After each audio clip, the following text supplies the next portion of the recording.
The billionaire pretended to be poor to test a waitress. Her reaction broke him. It started on a quiet morning when the richest man in the city walked into a worn-down diner wearing clothes that didn't belong to his world. His wristwatch, a limited edition Patek, was locked away in his car's glove box. His silk tie lay folded on the seat. For once, Adrian Cole wanted to be no one. No name, no headlines. Just another man ordering coffee at a counter that smelled of pancakes and burnt hope. The waitress noticed him the moment he stepped in. Not because he stood out. He had dressed carefully not to, but because he didn't seem to fit in. His shoulders were too straight, his eyes too sharp. People who lived paycheck to paycheck rarely carried that kind of silence. She greeted him with a tired but genuine smile, the kind only those who've seen both struggle and beauty can offer. "Morning," she said softly, tucking a loose strand of hair behind her ear. "Sit wherever you like." "Thanks," he replied, his voice low, almost cautious. He chose the booth by the window, the one that caught sunlight on the linoleum table. Her name was Ella Monroe. 28, smart, gentle, and endlessly patient. She worked double shifts to help her younger brother through college. She'd once dreamed of becoming a writer, but had traded her notebooks for coffee pots and tips. And still she smiled. Adrian watched her from behind his menu, not out of arrogance but curiosity. He had spent years surrounded by people who wanted something from him. Investors, board members, women who saw his wealth before they ever saw his face. But here in this small-town diner with cracked mugs and fading wallpaper, no one knew who he was. And it was both terrifying and freeing. "Coffee?" Ella asked, approaching his table. "Please," he said, his gaze meeting hers for a second too long. She poured him a cup, her hands steady despite the burn marks from years of handling hot plates. "Refills on me," she added with a smile before walking off. He didn't know why that line stayed with him, but it did. Maybe because it was the first genuine kindness he'd heard in weeks. Adrian Cole was a man the newspapers called the Ice King. Billionaire CEO, real estate magnate. Every move he made shifted markets. Every deal he signed rewrote skylines. Yet at that moment, all he could think about was how she spoke his name later that day when he paid for his meal. Mr. Cole, as if she were tasting the syllables, not recognizing the weight they carried. He'd left a small tip, intentionally modest, just a few crumpled dollars. A test, though he wouldn't admit it. He wanted to see how she treated the customer, who didn't look like he had much to give. As he reached the door, she called out, "Hey, sir, you forgot your notebook." He turned. It wasn't his. It was old and frayed, filled with recipes and doodles. She smiled, embarrassed. "Guess I hoped someone left something worth keeping." He looked at her then, really looked. The soft exhaustion beneath her eyes. The quiet resilience in the way she stood. Something in him shifted. He left the diner, but her voice stayed. Later that evening, as the city skyline glowed beneath his penthouse window, Adrian poured himself a drink. But the whiskey didn't taste like it usually did. The air felt heavy, artificial. The silence, once his comfort, pressed against him. He thought of her words, her warmth. He thought of how she never looked at him with the calculating eyes he'd grown used to. She saw him as a man, not a fortune, and he hated that it moved him. "Why can't I stop thinking about her?" he muttered under his breath. For a man like Adrian, emotions were liabilities. His empire had been built on logic, on distance. But now that distance felt like exile. The next morning, he went back. Same diner, same seat. Ella noticed immediately. "You again?" she teased lightly, balancing a tray on her hip. "Careful. People will think you actually like our food." "Maybe I do," he said, his tone half serious. "Then I should warn you. We only serve honesty here." He smiled for the first time in weeks. Not the practice kind he used for board meetings, but something softer, unguarded. She poured him coffee again, and he asked, "Do you always talk like that to strangers?" "Only the ones who look like they need it," she said. For a moment, their eyes held not with romance yet, but with recognition. Two people from opposite worlds sharing the same kind of loneliness. When his phone buzzed, the illusion broke. It was his assistant, reminding him of the merger meeting at 10. The moment he heard his name, Mr. Cole, spoken through the speaker, Ella froze slightly. The tone, the authority, it didn't fit the man she thought she knew. He saw her expression change, curiosity flickering. Before she could ask, he stood, leaving a single dollar on the table. But this time he didn't leave it plain. He folded a napkin and placed it beneath the tip. On it he wrote just one line. When she found it minutes later, her breath caught. The handwriting was elegant, deliberate. The words simple. Not all wealth is measured in money. Her hand trembled slightly as she read it again, and for reasons she couldn't explain, it made her eyes sting. She didn't know yet that the man who wrote it could buy the entire block her diner stood on. She didn't know that he had spent years unable to write a single honest sentence to anyone, but for the first time in a long time, Adrienne Cole walked out of a room feeling seen, and for the first time in her life, Ella Monroe read a message that made her heart ache without knowing why. When he stepped outside, the morning light hit his face, and for a fleeting second, the billionaire who'd built walls taller than skyscrapers felt them begin to crack, and tomorrow he would come back, not as a test, but because he needed to know what kind of person could read one sentence and feel it that deeply. The storm that rolled in the next day carried a cold slate light that made the city look honest. Adrienne arrived at the diner before the breakfast rush, in the same washed jacket and thrift store shoes. He had clipped the edges of his posture, forced a looseness into his stride. But Ella still clocked him with a small, curious smile that made something inside him unclench. "You're early," she said, tying her apron. "We don't start serving miracles till 7. "I'll take coffee until then," he said, and the words came out softer than he meant. She poured, leaning one hip against the counter. "So what do you do when you're not judging our terrible mugs?" He had practiced an answer in the car. "Maintenance," he said. "On and off. Jobs where something's broken and someone needs a pair of hands." She nodded, approving. "Useful. We could use useful." She glanced at the flickering neon sign in the window. Our O went dark again. "The sign's been reading pen all week and people keep asking if we sell pens." He laughed, the sound surprising even himself. "You want me to take a look after my shift ends?" "Your shift?" he winced. "Force of habit," Ella grinned. "Must be hard, all that glamorous maintenance work."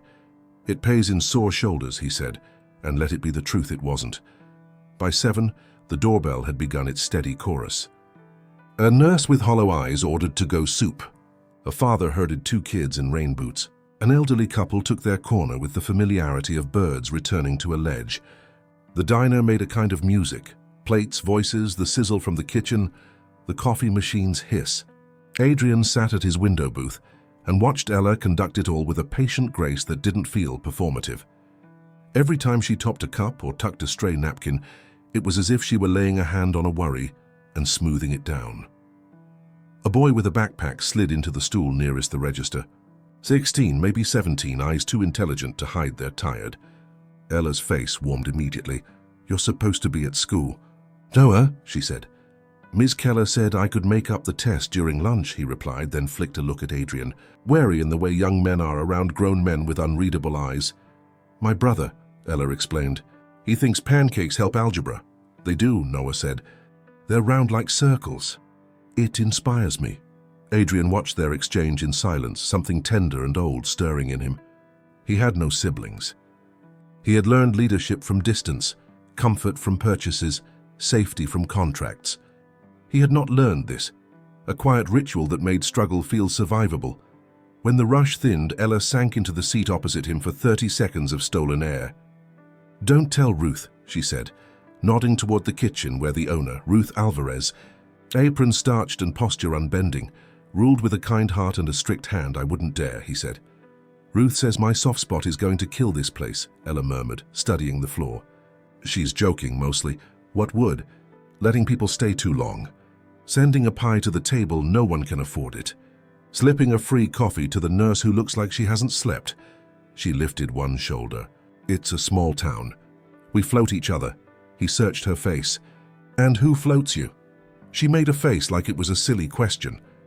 "Work, tips, good people, so I'm fine." He nodded, humbled by the simplicity of it. In his other life, he waded through whispered motives and guarded smiles. Here, a woman said she was fine and meant she was fine until she wasn't, then got up the next day and tried again. A true love story, he thought, not with a person but with duty. At 10 minutes to noon, the door swung open, and a gust of rain bullied in with 2 men in suits. Not his men. He'd chosen his disguise carefully. Still, the room changed, the eye of every customer tracking the cut of the jackets, the wet gleam of leather shoes. Adrian felt the reflex rise, spine aligning, voice ready to shape outcomes. He breathed it back down. The taller suit barked, "We're here for the meeting." Ella blinked, checked the chalkboard behind her. "Which one?" "The one where this block becomes something it deserves to be," the man said, smiling without warmth. Ruth stepped out from the kitchen, drying her hands. "You're in the wrong place for that tone. If you're looking to talk buyouts, call my lawyer." Adrian went still. He knew the numbers. He had signed his name atop proposals that called rows of storefronts units and yield. His company's Riverlot expansion plan, ambitious, efficient, elegant, had a line item that carved this block into future glass. He stared at the men and wondered at the mass of a choice. Ella leaned closer to the register. "Ruth?" she said quietly. "It's fine," Ruth said, steel pinned behind the word. "I told them last week. If someone's going to shut us down, they'll have to look me in the eye when they do it." The suits bristled, decided they were early to be rejected, and left. The doorbell chimed its small relief. The room exhaled. Noah made a joke about villains and umbrellas. Ruth patted the coffee machine like it was a dog that had behaved. Adrian couldn't taste his coffee anymore. He paid in cash again, added the modest tip again, and notched one more test against his own conscience. He was the rich man in a rich man, poor woman story, and every minute he stayed here made him both better and more responsible. When he reached the door, Ella said, "Hey, maintenance?" The sign. He turned back and smiled. "I'll take a look." They went outside together, rain easing to a silver mist. The neon buzzed overhead, the O stubbornly dark. He climbed onto a stool Noah fetched from the back and pried open the housing. Cold air breathed over his hands. A finicky wire glinted. He had never fixed anything by hand in his life, except a cufflink and a public narrative. And yet the smallness of this task felt like a kind of absolution. Ella braced the stool, head tilted back, rain making constellations on her lashes. "You don't have to, you know." "I like doing what I don't have to," he said, and meant it. The wire slipped, sparked. He flinched. Instinct pulled his sleeve up. The neon letter blinked back to life. Ella grinned up at the sudden whole word, "Open." Then her grin froze. On his wrist, catching the wet light, was a watch he had forgotten to leave behind that morning. Not the limited Patek, but its cousin. Rare, restrained, unmistakably expensive even to someone who didn't know brands. The kind of thing no drifting handyman wore. Her eyes flicked to it and away, like touching something hot. He felt the error like a shot to the chest. He tugged the sleeve down. "Old gift," he said quickly. "From a job that paid well." "Must have been some job," she said, voice neutral. They went back inside. The diner resumed its rhythm, but something delicate had been smudged. He sat, she poured.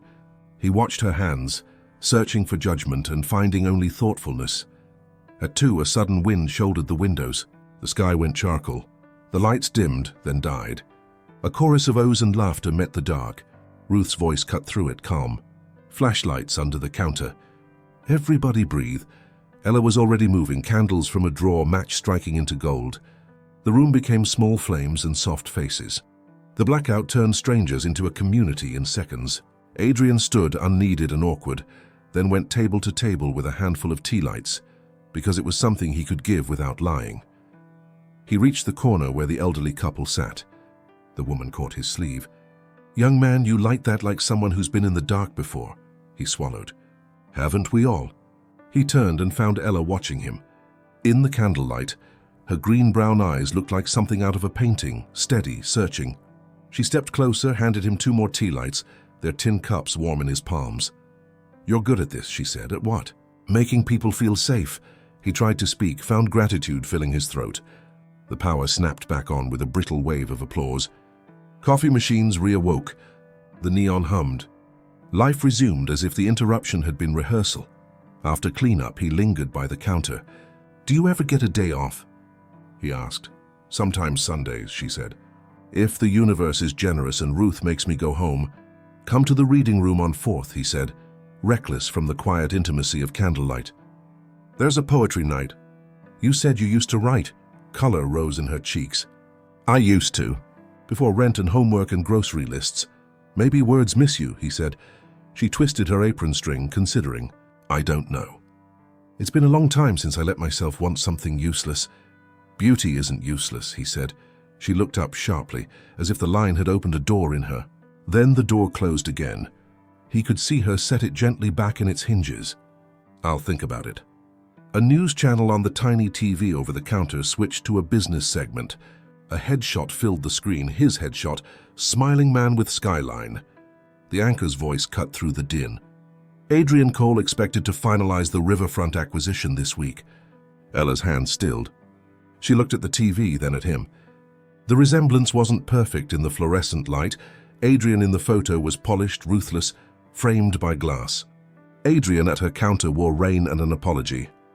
But the bones were the bones. She blinked away from the screen as if refusing to betray her curiosity. You should go, she said soft. Storm's going to get worse, he paid. This time he left no napkin with philosophy. He didn't trust himself to write without confessing. At the door he paused. Ella, he said. She glanced up. He wanted to tell her everything, to point at the TV and say, I'm the man you are afraid of, and the man who wants this place to stand. Both. He wanted to ask her what she would do with that truth. He wanted her to choose him before the money or despite it, or because she believed people could be more than their headlines. Tomorrow, he said instead, coward and hopeful. I'll come by in the morning.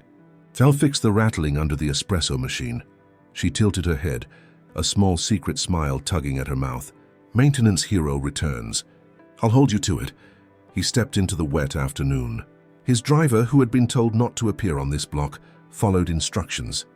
No black car hovered, no assistant with a brief press to his hand. He walked to a bus stop, sat under its plastic awning like a man with nothing to hide, and stared at his reflection in the rain-slick street. Inside the diner, Ella reached beneath the counter and pulled out her notebook, the frayed one full of recipes and little sketches.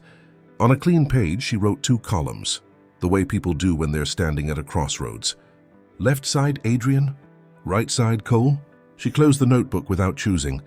Outside, thunder stacked itself on the horizon in slow, deliberate layers. The riverfront deal waited for his signature, like a mouth waits for a name. And across a small town that didn't know it was in a romantic drama yet, 2 people lay awake that night.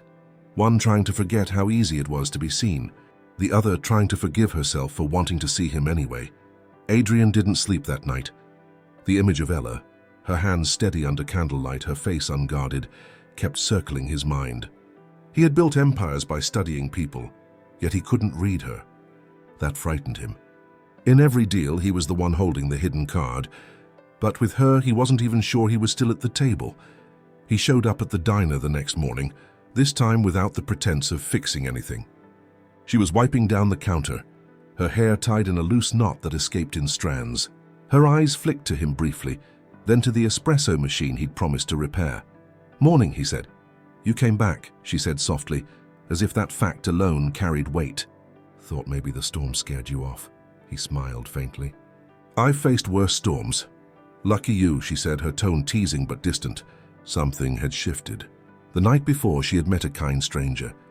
This morning, she wasn't sure who stood in front of her.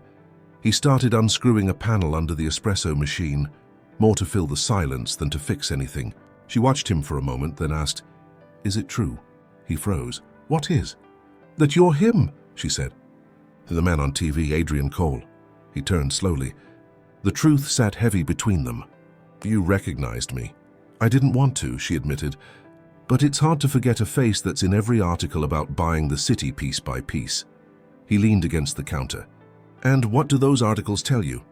That you're rich, powerful, probably don't drink diner coffee unless you're slumming for charity. Her words cut sharper than he expected. Not because they were cruel, but because they were honest. He set down the screwdriver. You think I came here to make fun of this place? I don't know why you came here, she said. But if it's business, talk to Ruth. If it's curiosity, there's cheaper ways to feel human again. He stared at her, stunned by her calmness. No one ever spoke to him that way. Most people either flattered him or feared him. She did neither. I came here because I was tired, he said finally. Tired of pretending the world makes sense when it doesn't. I wanted quiet. I found this place by accident, and the disguise. That was the accident I chose. Her eyes softened, but only slightly.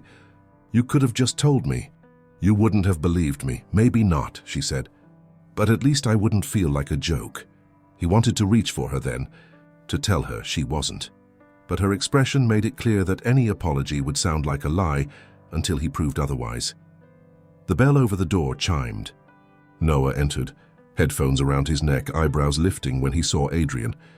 The maintenance guy's back? Thought billionaires had better hobbies. Ella shot him a look. Noah? Adrian laughed under his breath. He's right, Noah smirked. So what are you doing here then? Research?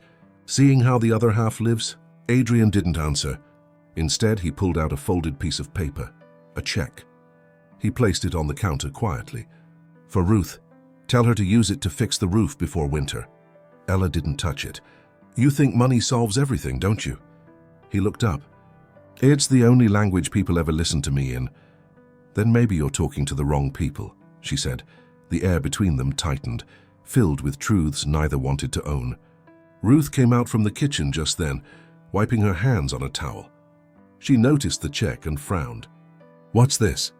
From Mr. Cole, Ella said quietly. He thinks we need a new roof. Ruth picked it up, scanning the signature, and her expression shifted. You're that Cole? From the riverfront? Adrian nodded. Yes, ma'am. Ruth studied him for a long moment, then folded the check neatly and placed it back on the counter. This place doesn't need saving. It needs customers who care. If you want to help, drink your coffee, eat your pie, and treat my girls with respect. He had no idea what to say. The last person who'd refused his money had been his mother, 30 years ago. I understand, he said finally. Ruth's tone softened. You look like a man who's lost something. Maybe it's not this diner you're trying to buy back. When she returned to the kitchen, Ella stood still for a moment before whispering, She's not wrong. He exhaled, almost smiling. You think I'm lost? I think you're looking for something real, she said, and you don't know how to recognize it anymore. For the rest of the day, he stayed in his usual booth, drinking refills of coffee that grew cold before he finished them. Ella worked her tables, laughing with regulars, avoiding his gaze except for small moments that slipped through, the way her eyes flickered to him when she thought he wasn't looking, the way her voice softened when she asked, More coffee? He left late just before closing, and this time he didn't disguise the gesture. He set a crisp $100 bill under the empty mug, and beside it a napkin. Written in small, neat handwriting were only 6 words. You were right. I am lost. When she found it, the diner was silent except for the ticking of the clock. She sat at his empty booth, staring at the words until they blurred. It wasn't the money that made her cry. It was the confession. The next morning, the napkin was still on the counter. Ella had folded it carefully, tucked it into her apron pocket, and then taken it back out again as if unsure what to do with it. It wasn't love, not yet, but it was something, an honesty that felt too rare to ignore. When Adrian returned, there was no disguise, no hesitation. The crispness of his suit broke the monotony of the small-town morning. Conversations at nearby tables stopped for a second when he entered, but Ella didn't flinch. She poured him a coffee, just as she did for anyone else. Lost people usually come back to where they were last seen, she said softly, setting the cup down in front of him. He smiled faintly. Then I came to the right place. This time he stayed longer. The conversation between them flowed slowly at first. Safe topics, the weather, the diner's regulars, the noise of the old refrigerator that refused to die. But beneath every exchange there was tension, not the kind born of conflict but of recognition. You ever wish for more? He asked at one point, his tone curious rather than condescending. More what? More than this. She leaned on the counter, thoughtful. More peace, maybe. Not more noise. Money makes life louder. People start shouting to be heard. Her words lingered. In his world, loud was survival. Silence was defeat. Yet here, silence meant comfort. He envied her for that. Do you miss it? She asked. Being just someone, instead of someone everyone talks about. He looked out the window before answering. I miss not having to doubt why people talk to me. Their eyes met again, steady, unguarded, electric. She didn't pity him. That was new for him. He was used to admiration or resentment, never understanding. Ruth interrupted them by ringing the bell from the kitchen. Ella, booth 3. Ella straightened, tying her apron tighter. Duty calls. Before she left, he said, "Can I come back tomorrow?" "You can come back whenever you want," she replied and walked away. That night, Adrian found himself replaying the sound of her voice, the warmth in her words, the way she didn't treat him like a project or a prize. He hadn't realized how starved he was for something real until now. The next few days became a quiet rhythm. He came every morning, always sitting in the same booth, always ordering the same thing, black coffee and a slice of pie. The regulars began to accept his presence, though some whispered about him being the city man. Ella ignored the talk. She treated him the same as anyone else, which only deepened his need to stay, but not everyone was pleased. One evening, as the diner was closing, a local businessman named Carter walked in. He was charming in a practiced way, the kind of man who spoke to everyone like he was doing them a favor. He noticed Adrian instantly. "Well, this is new," Carter said, sliding onto a stool. "Didn't think our little town was fancy enough for men like you." Adrian's expression didn't change. "Maybe I like quiet places," Carter smirked. "Quiet's not really what we're known for, right, Ella?" She shot Carter a warning glance. "What do you want, Carter?" "Just coffee. And maybe to find out why a billionaire's been haunting your diner." The word billionaire dropped like a stone. A couple of lingering customers glanced over. Adrian didn't react, but Ella did. Her jaw tightened. Carter leaned closer to her. "You should be careful, sweetheart. Men like him don't come to places like this unless they're bored." "That's enough," she said firmly. "Your coffee's on the house. Drink it and go." Adrian watched in silence, but his hand curled into a fist beneath the counter. Carter chuckled, raised his cup mockingly, and left. When the door closed, Adrian spoke quietly. "He's not wrong about one thing." She frowned. "Which thing?" "I don't belong here." "Maybe not," she said, "but belonging isn't about where you come from. It's about how you show up." He looked at her, really looked at her, and something shifted. He realized she wasn't just kind. She was fearless. The kind of fearless that came from surviving disappointment and choosing gentleness anyway. As he left that night, he paused by the door. "Oh, you don't know me, Ella," she smiled. "Then maybe you should let me." For a moment, neither moved. The neon sign outside flickered against the window, painting them both in warm, trembling light. The air between them felt suspended, like the world had stopped waiting for his next move.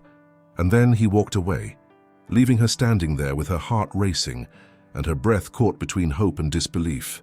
The next morning, his booth was empty, but in its place lay another napkin. This one said, "You make the noise stop." For the first time in years, Adrian didn't wake to an agenda. No meetings, no calls, no urgency to prove or perform. He stared at the ceiling of his penthouse, surrounded by everything he owned, art, glass, silence, and realized none of it made him feel alive. The only thing that did was miles away, in a diner that smelled of coffee and rain. He didn't go that morning, or the next. He told himself it was for the best, that what he felt wasn't real, just curiosity. But the truth was sharper. He was afraid.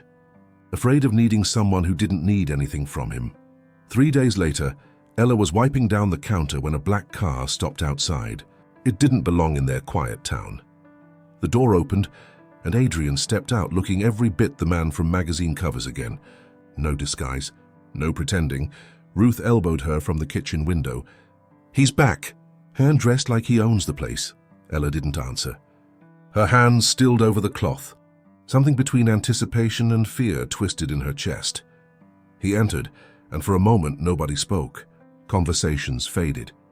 The hum of the old jukebox filled the air. Adrian's gaze found her instantly steady and searching. "You're late," she said softly, breaking the silence. "I didn't realize there was a schedule." "There isn't," she replied, "but people notice when a good man goes missing." A flicker of something crossed his face, something vulnerable. He approached the counter and set a small folded paper on it. "Before you read it," he said, "just know I wasn't trying to deceive you. I needed to understand something." She unfolded it. A printed article stared back at her, his face, his name, his world laid bare. Adrian Cole, CEO of Cole Enterprises, worth over $9 billion. Her eyes rose to his, disbelief and disappointment colliding. "You lied." "I didn't lie," he said quietly. "I just didn't correct your assumptions." "That's the same thing," she said, her voice trembling. You sat here every morning pretending to be one of us. Why? He hesitated. Because I forgot what it felt like to be seen for who I am instead of what I'm worth. And you made me remember. Her anger faltered for a second, but she stood her ground. You should have told me the truth. You're right, he said. I should have. I just didn't want the truth to change how you looked at me. The bell above the door chimed as a few customers left, leaving them alone with the sound of rain tapping against the glass. Ella folded the paper and placed it back on the counter. I don't care about your money, Adrian, she said, her voice breaking just slightly, but I care about honesty. You could have told me you were lost without pretending to be someone else. I wasn't pretending to be lost, he whispered. I was. She looked at him then, not as a billionaire, not as a stranger, but as a man who genuinely didn't know how to fix the emptiness he carried. It softened her, but not enough to forget. You can buy this diner, she said. You can buy this town if you want, but you can't buy back trust. He nodded, accepting her words like a sentence he deserved. I don't want to buy anything, he said. I just want to start again. If you'll let me. Her eyes filled, though she fought it. I don't know if I can. I'll wait, he said simply. As long as it takes. He turned and walked out into the rain. She stood by the window, watching him disappear into the blur of headlights. Something inside her ached, not because he was gone, but because he had finally shown her who he really was, and it hurt to care. That night, the diner felt emptier. The booth seemed quieter, the air heavier. She found herself unfolding the first napkin again, the one that said, "You're the first person who ever looked at me." She realized then that maybe he hadn't been testing her at all. Maybe he'd been testing himself. Days passed. The rhythm of the diner returned, but not for her. She caught herself glancing at the door every time the bell rang. Ruth noticed. He'll be back, Ruth said one afternoon. Men like him don't go missing twice. Ella smiled sadly. Men like him don't usually come back at all, but she was wrong. 2 weeks later, a delivery truck stopped outside.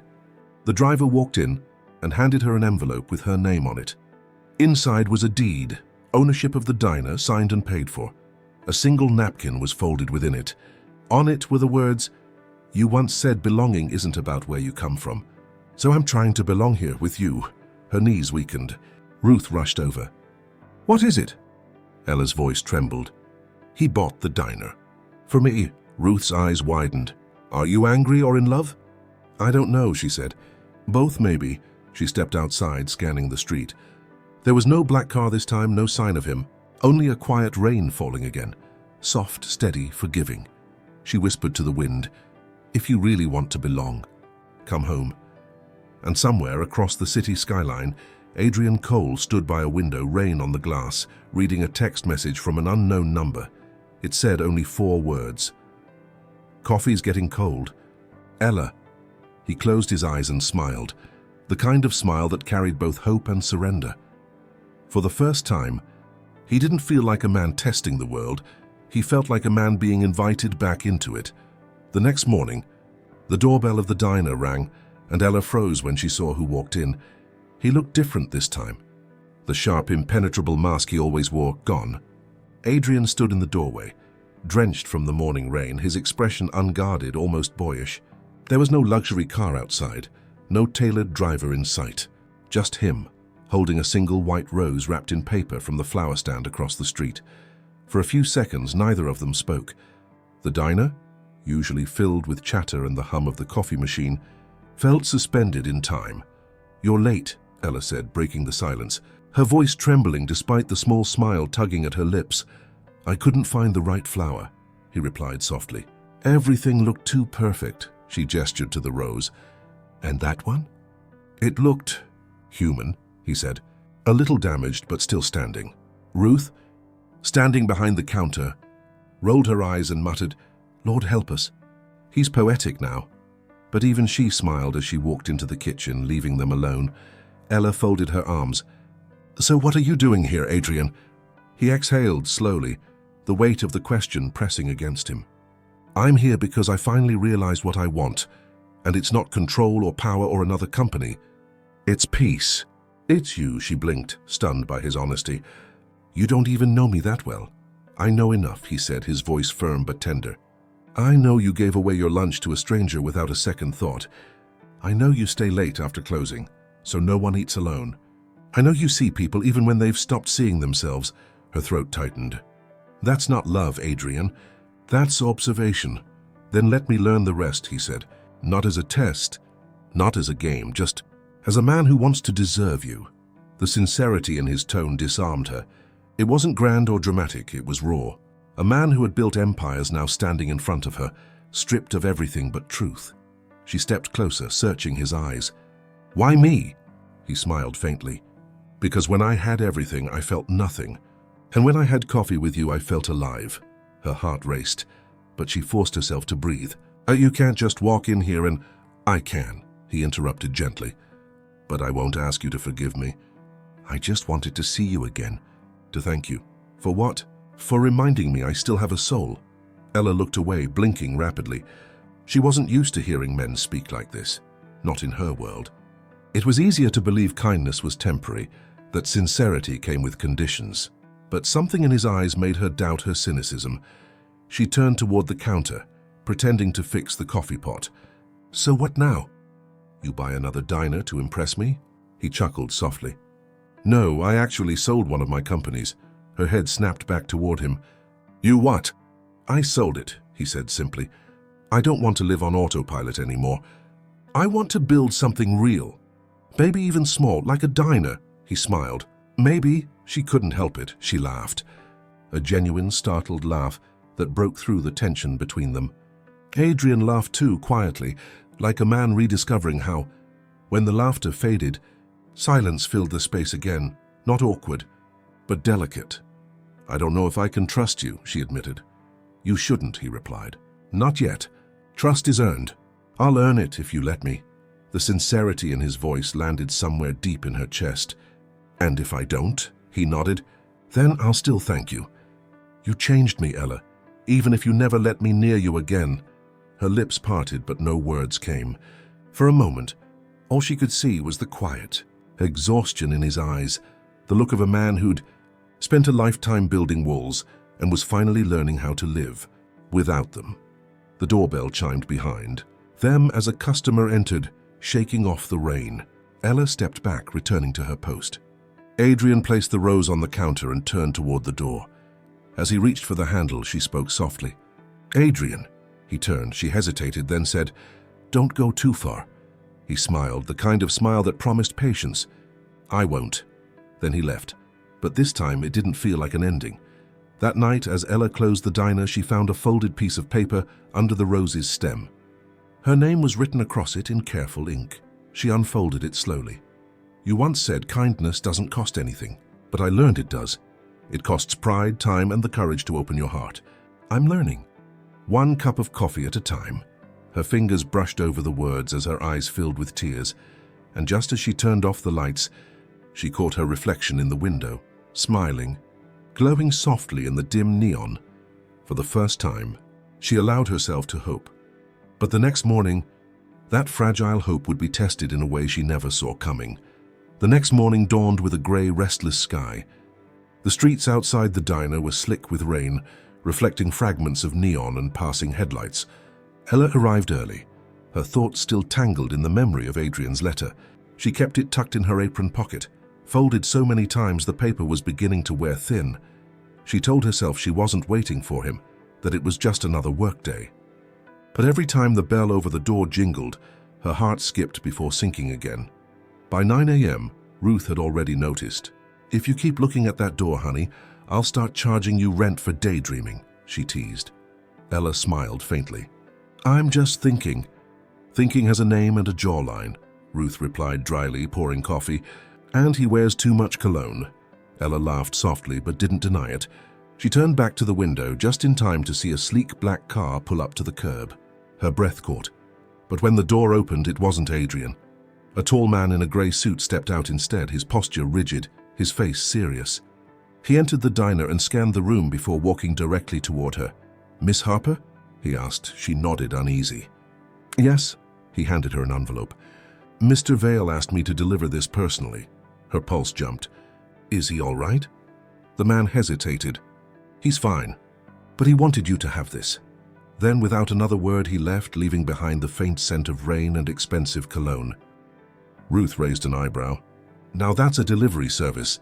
Ella ignored her and tore the envelope open carefully. Inside was a single sheet of paper. Adrian's handwriting again. Ella, I need to disappear for a while.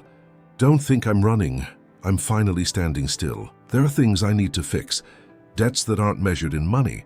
I don't expect you to wait. Just know that the day I met you, I remembered what decency feels like. No signature. Just a small sketch at the bottom. A coffee cup with a heart inside. She stared at it for a long moment before whispering, "Where are you, Adrian?" Weeks passed. The letter never left her apron pocket. He didn't come back. By winter, the diner felt emptier, even on busy nights. The regulars noticed too. Ruth had stopped teasing her, and instead began leaving little notes under her plate each morning. He'll come back when he's ready, or not every goodbye means forever. But as December settled in, Ella started to lose faith. Maybe he was gone for good. Maybe she was foolish to believe a man like him could ever stay. Until one evening, a small boy pushed through the door, drenched in snow, clutching a wrinkled envelope against his chest. He couldn't have been older than 10. "Miss Ella Harper?" he asked, panting. "Yes, that's me," she said gently, crouching down to his height. "Are you okay?" He nodded and handed her the envelope. "A man told me to give this to you. He said you'd understand." Her hands shook as she took it. "What man?" But the boy just pointed to the window. When she turned, the street was empty. No car, no figure in sight. Only falling snow swirling under the streetlight. Ruth leaned over the counter. "What is it?" Ella opened the envelope slowly. Inside was a check, but not for money. The amount line simply read, "Paid in full," and beneath it a note, "Look outside." Her heart thudded. She pushed open the diner door, the cold biting her cheeks as she stepped onto the sidewalk.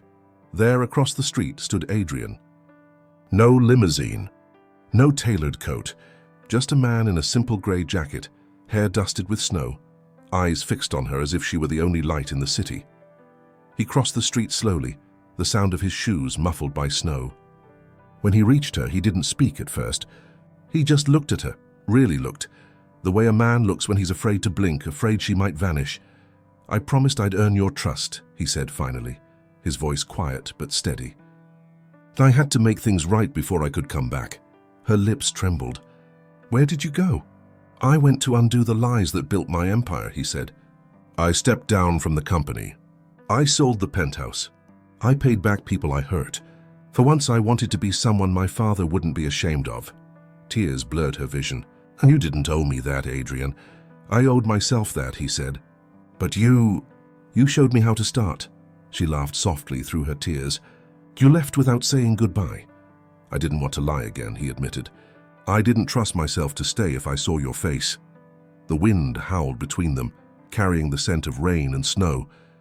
He reached into his coat pocket and pulled out the same napkin she'd once written on, the one with her first note to him. "I kept this," he said. "It reminded me there's still goodness left in the world." Ella's voice broke. "You could have just come back for coffee." He smiled faintly. "I came back for you." The world fell silent around them, the hum of traffic fading into nothing but the sound of their breathing. And then, without asking, he stepped forward and kissed her, softly, carefully, as though she were made of light. When they finally pulled apart, she whispered, "So what happens now?" Adrian smiled, eyes shining. "Now," he said, "I start over, if you'll let me." But before she could answer, a sudden voice called from the diner. Ruth stood at the door, hands on her hips. "If you two are going to freeze, at least let me pour you some coffee first." They laughed, walking back inside together. But neither of them noticed the envelope still clutched in Ella's hand. The back of it had one final line written in his handwriting. One she hadn't seen yet. "Love doesn't test people. It reveals them." And as they sat across from each other once more, steam rising between them, she knew that for the first time, neither of them was pretending anymore. The next morning, Ethan didn't show up at the cafe. For the first time in weeks, her usual table was empty. The corner booth where he always sat looked hollow without his quiet presence, his untouched coffee, or the faint trace of his cologne that somehow lingered longer than it should.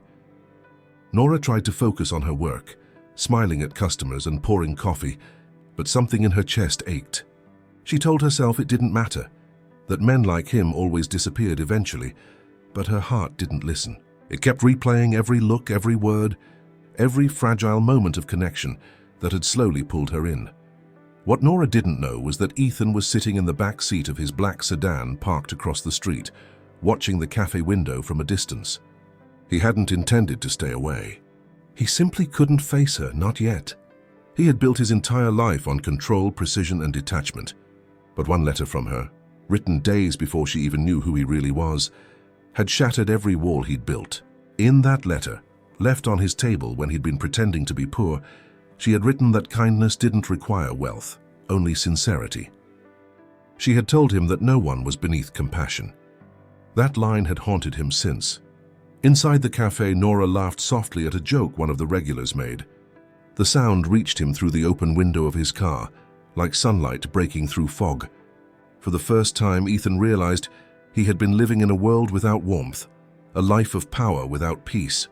He had been admired by millions, but truly seen by no one. And now that someone finally had, he was terrified of what that meant. He wanted to walk in, confess everything, and beg her to understand. But fear whispered that she would never forgive the deception. That evening, the city skyline burned orange against the sunset when Ethan finally left his office after a day of silence and hesitation. He drove without thinking, ending up back at the cafe once again. Through the glass, he saw her locking up, her hair tied loosely, her uniform slightly wrinkled, exhaustion in her eyes. And still she smiled at an older man who walked by with his dog, wishing him a good night. She had no idea someone was standing across the street, watching her as though she were the last beautiful thing left in the world. When she turned the sign to closed, Ethan stepped forward. "Nora," he called softly. She froze, startled at first, then relaxed when she saw who it was. "Ethan," she said, brushing her hair behind her ear. "You vanished." Her voice wasn't angry, just disappointed. It hurt worse than anger ever could. "I had things to figure out," he said quietly, his tone heavy. "About myself." "About you?" She crossed her arms, trying to appear calm. "About me? You barely know me." He looked at her for a long moment, the truth burning behind his eyes. "You're wrong," he said. "You're the only person who's ever seen me." The confession left him exposed, and for a second, she didn't know how to respond. He took a step closer, but she didn't move. "There's something I need to tell you," he added, voice trembling with honesty. "Something I should have told you from the beginning." Her pulse quickened. "What is it?" "I haven't been honest about who I am," he said finally. "My name is Ethan Vale. I'm the CEO of Vale Industries." The words hung between them like thunder. The name was everywhere, newspapers, magazines, billboards. He was one of the most recognizable figures in the city, and he had sat in her cafe day after day pretending to be someone else. Nora blinked, struggling to process. "You're joking." "I'm not," he said, his voice low but steady. "I needed to know what it felt like to be treated like a person again. Not a company, not a fortune, just a man." Her eyes filled with disbelief, then something sharper. "So all this time it was a test? You were testing me?" Her voice broke slightly on the word. He shook his head quickly. "At first, maybe. But not after I met you. You changed that. You changed me." The streetlight flickered above them, throwing shadows across his face. She stared at him. This man who had shared coffee with her, listened to her stories, laughed softly at her jokes, and now realized he had done it all under a lie. "You don't understand what that feels like," she whispered. "I opened up to you. I trusted you." "I know," he said, guilt raw in his voice. "And I'll spend the rest of my life trying to make it right." Nora turned away, her breath catching. "You can't just buy forgiveness, Ethan." Her tone was steady, but her eyes were shining. "That's not how real people work." "I'm not trying to buy anything," he said. "I just need you to believe me when I say I didn't plan to fall for you." The words stopped her cold. She looked back at him, really looked, and saw the truth trembling behind his eyes. For a moment, the world went still. He looked nothing like the powerful, unreachable figure she'd seen in magazines. He looked like a man standing on the edge of losing the one thing he never expected to find. "I don't know if I can believe that," she whispered. Then, "Let me prove it," he said softly. She shook her head and stepped back. "You've already proved too much." Before he could answer, she unlocked the cafe door, slipped inside, and turned the key behind her. Through the glass, she looked at him once more. He didn't move. Neither did she. Two people separated by a pane of glass, and a truth too heavy to undo. Outside, the first drops of rain began to fall, streaking down the window between them. Ethan didn't leave. He stood there, drenched, watching the light inside fade as she walked away from the door, her silhouette disappearing into the shadows of the empty diner. Inside her chest, her heart beat with confusion and pain. But somewhere deep beneath that ache, something else stirred, the part of her that still remembered the man before the truth. The one who listened, the one who cared, and that fragile memory would soon decide both their fates. Rain had washed the city clean by morning, leaving reflections of streetlights rippling through puddles. Nora didn't sleep that night. She replayed everything, his laughter, his eyes, the quiet sincerity that had seemed so real. She hated that it still felt real, that somewhere inside her she wanted to believe he hadn't lied to hurt her, but belief was a luxury she could no longer afford. Trust, once broken, left a silence too loud to ignore. At sunrise, she made herself coffee in her small apartment, staring out the window at the grey skyline. The city was already moving, cars honking, lives continuing, while hers seemed to be standing still. Her reflection in the glass looked tired, older somehow. She had promised herself long ago not to get lost in anyone else's story. Yet here she was, heart tangled in a man who could buy the entire block she lived on. Across town, Ethan sat in his penthouse, still wearing the same clothes from the night before. His usually pristine office was littered with papers, contracts, and a single napkin, the one she had once written a note on, back when she didn't know who he was. Her words were smudged but still legible. Be kind. You never know what someone is carrying. He had read it 100 times. Each time it hit harder. Sir, your meeting with the board, his assistant began, stepping into the room. Cancel it, Ethan said, his voice low. Again? She asked carefully. He didn't look up. Yes, all of them. The assistant hesitated, but one look at his face made her quietly close the door. Ethan turned back to the window. The world below was his, and every street, every tower, and yet none of it mattered. He had spent his entire life conquering, building, acquiring. But the one thing he wanted couldn't be owned. It had to be earned, and he wasn't sure he knew how. That evening, he sat at his desk and began to write. Not a business letter, not an apology drafted by lawyers, but a letter meant for her, one no one else would ever see. Nora, you were right. I've lived too long believing people only saw my name, my company, my wealth.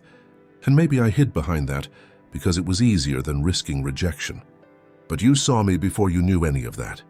You saw the man I stopped being years ago. I thought pretending to be poor would reveal something about others, but all it did was reveal me. Everything I'd forgotten about who I am. If I could trade every building I own just to sit across from you at that cafe again, I would. Because for the first time in my life, I felt like I wasn't pretending. I don't deserve your forgiveness, but I need you to know you changed me. That's not something money can buy. That's something love does. The quiet kind that doesn't ask for anything in return. He stopped writing. The ink had smudged where a drop of water fell, maybe from the rain outside, maybe from something else. He folded the letter, placed it in an envelope, and simply wrote her name. No address. He didn't know where to send it. He only knew that some words were meant to be spoken, not mailed. Days passed. Nora went to work every morning, avoiding the news, avoiding anything that might remind her of him. But the city had a cruel way of keeping his shadow close. His company's name was everywhere, on trucks, on screens, on the skyline itself. Each glimpse was a reminder that while she was scraping by, he was untouchable. Still, something in her resisted bitterness. It wasn't in her nature to hate, only to wonder. What kind of man writes those words and disappears? On Friday evening, she stayed late to close the cafe. The rain started again, tapping softly on the glass. She cleaned tables in silence, lost in thought, until the bell above the door chimed. She turned, expecting a late customer, but it wasn't. It was his driver. Miss Hart? The man asked, holding an envelope. Her hands froze. Yes, and this is for you. From Mr. Vale. Her breath caught. She hesitated before taking it. He could have come himself, she murmured. The driver gave a faint, apologetic smile. He wanted to, he just didn't think he should. She nodded, not trusting herself to speak. When he left, she locked the door and stood alone in the quiet, the envelope heavy in her hand. She sat at the counter, staring at her name written in his handwriting. For a long time, she didn't open it. She didn't want to see what he'd written, or worse, what he hadn't.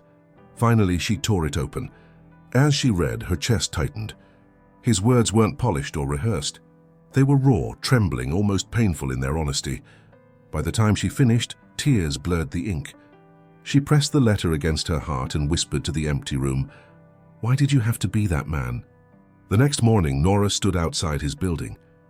The doorman looked surprised to see her, soaked from the drizzle, hair tied loosely, holding a single envelope. "Miss, you can't just...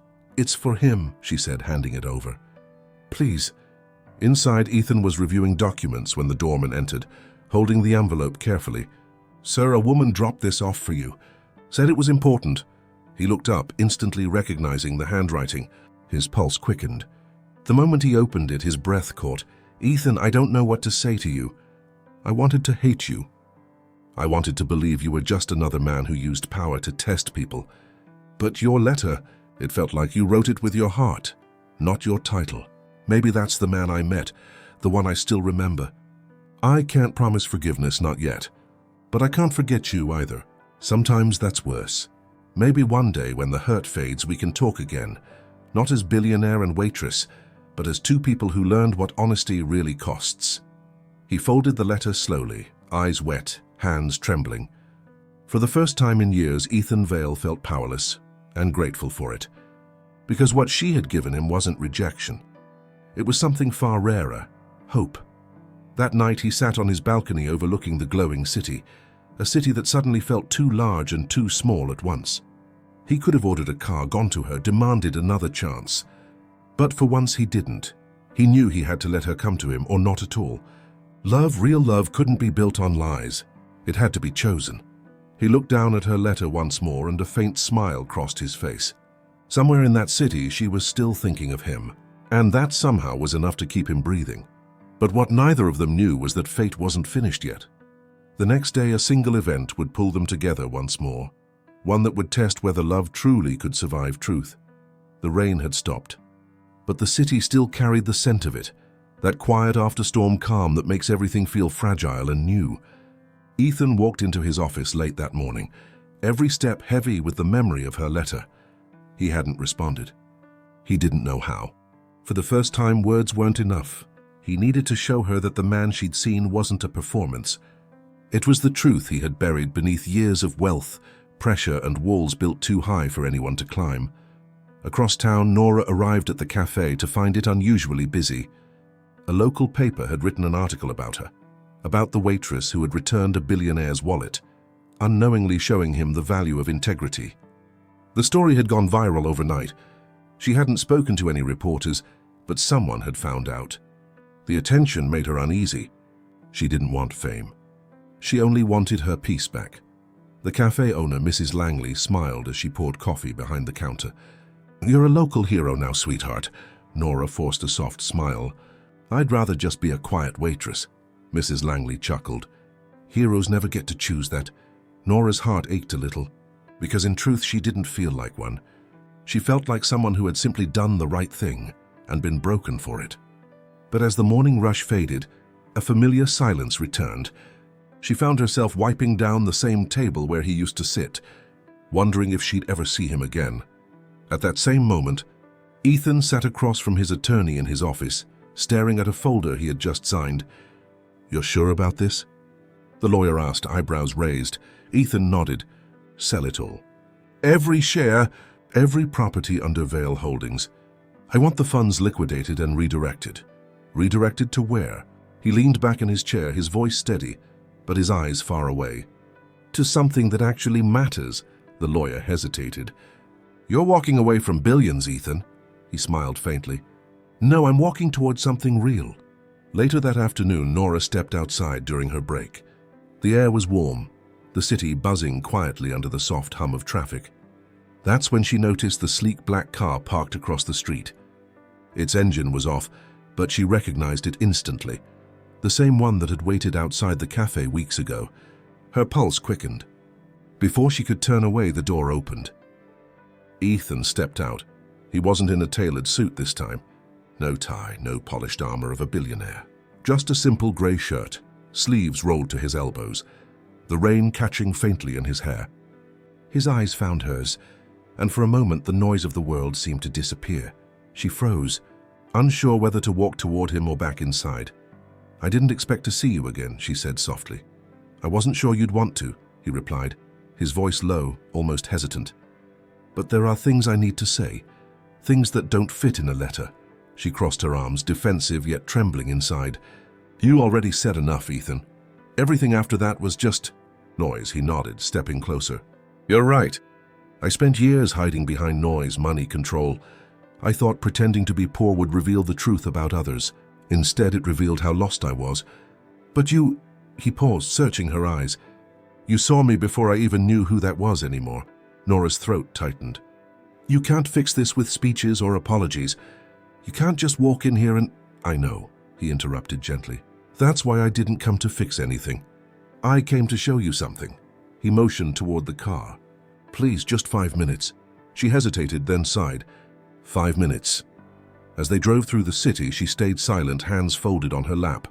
He didn't speak either, not until the car stopped outside an old brick building near the river, one she recognized instantly. "The shelter," she whispered. Ethan nodded. "You told me once this place was struggling, that it couldn't afford to keep its kitchen open at night." "I couldn't stop thinking about that," she frowned. "What did you do?" He turned to her, eyes steady. "I bought the building. And then I gave it away. The shelter's now fully funded, permanently. They'll never close again." Her lips parted, stunned. "Why would you do that?" "Because it's what you would have done," he said quietly. "You gave me compassion when I didn't deserve it. I needed to learn what that meant." She looked away, her chest tight. "Ethan, that's not..." "I know it doesn't fix us," he interrupted softly. "I know it doesn't erase what I did. But I didn't come here to buy forgiveness. I came here to earn it. If not from you, then from the man I should have been all along." Tears welled in her eyes before she could stop them. For a long moment, neither spoke. The world around them blurred into silence. The river, the cars, the noise of the city, all fading until it was just them. "Finally," she whispered, "you can't keep breaking rules to test people. Ethan, you'll lose the ones who actually care." "I already did," he said. "And it broke me. Something shifted between them, not forgiveness, not yet, but the fragile start of it." She could see the truth in him now, the loneliness beneath the wealth, the guilt he carried like a shadow. He had always been powerful, but in that moment he looked human. Nora took a slow breath, then smiled faintly. Maybe you didn't lose everything." He blinked, almost afraid to believe it. "What do you mean?" She turned to look at the river, its surface glowing under the late sun. "People who learn how to love again never really lose. They just start over differently." He stepped closer, his voice barely above a whisper. "Would you start over with me?" Her eyes met his, cautious, vulnerable, but filled with something he hadn't seen in years. Hope. "Only if you promise to never pretend again." "I promise," he said, and for once there was no hesitation, no mask. They stood there as the wind brushed past them, the city lights beginning to shimmer across the water. For the first time since they met, silence didn't feel heavy, it felt whole. Months later, the cafe reopened under new ownership, hers. The sign above the door read "The Vale Cafe," not in his honor, but in memory of what they both had learned. That truth, not wealth, was what made love endure, and sometimes the most powerful transformations come not from what money can buy, but from what the heart finally chooses to give. Subscribe to be part of stories that still believe love can redeem even the most guarded hearts.